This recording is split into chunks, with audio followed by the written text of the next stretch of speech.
Live जागरूक वसई न्यूजमध्ये आपणा सर्वांचं स्वागत। जनहित फाउंडेशन महाराष्ट्र राज्य आणि संघर्ष नायक मीडिया राज्यस्तरीय पुरस्कार 2024 आयोजित या वर्षीचा नारी शक्ती गौरव पुरस्कार 2024 ने अनेक महिलांना दिनांक 6 ऑक्टोबर 2024 रोजी वसई न्यू इंग्लिश स्कूल येथे गौरविण्यात आले।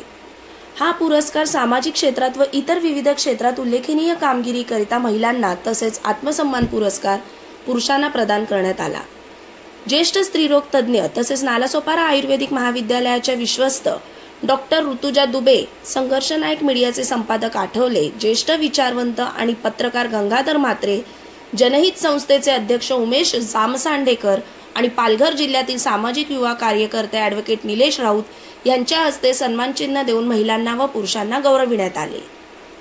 विविध क्षेत्रात काम करणाऱ्या महिलांच्या कार्याची नोंद घेऊन जनहित फाउंडेशन या संस्थेने त्यांचा नारी शक्ती गौरव पुरस्कार व आत्मसन्मान पुरस्कार देऊन उपस्थित महिला व पुरुष यांचा गौरव केला।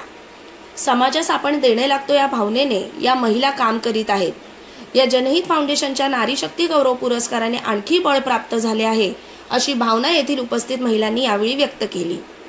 या कार्यक्रमात वसई, पालघर, डहाणू, वाडा, ठाणे, जव्हार, मुंबई, रायगड, रत्नागिरी, सिंधुदुर्ग, कोल्हापूर अशा अनेक ठिकाणी कार्यरत असणाऱ्या शिक्षक, वकील, डॉक्टर, उद्योजक, पत्रकार, संपादिका, परिचारिका, मुख्याध्यापक, रिक्षाचालक, महिला अशा विविध सामाजिक क्षेत्रातील महिलांना पुरस्कार देऊन मान्यवरांच्या हस्ते गौरविण्यात आले।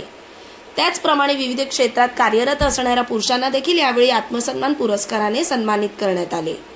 यावेळी जागरूक वसईच्या संपादिका सौ सोनल महाडिक, पत्रकार शहनाज शेख, शिवसेना पालघर लोकसभा महिला संपर्क प्रमुख भारती गावकर, सामाजिक कार्यकर्ता गीता अहिरे, पत्रकार रवींद्र माने, शिवसेना कार्यकर्ते जितेंद्र हजारे, मिलिंद खानोलकर, तहेलका न्यूजचे संपादक वसीम अक्रम, फिरोज मुल्ला तसेच इतर अनेकांना पुरस्काराने गौरव करण्यात आला।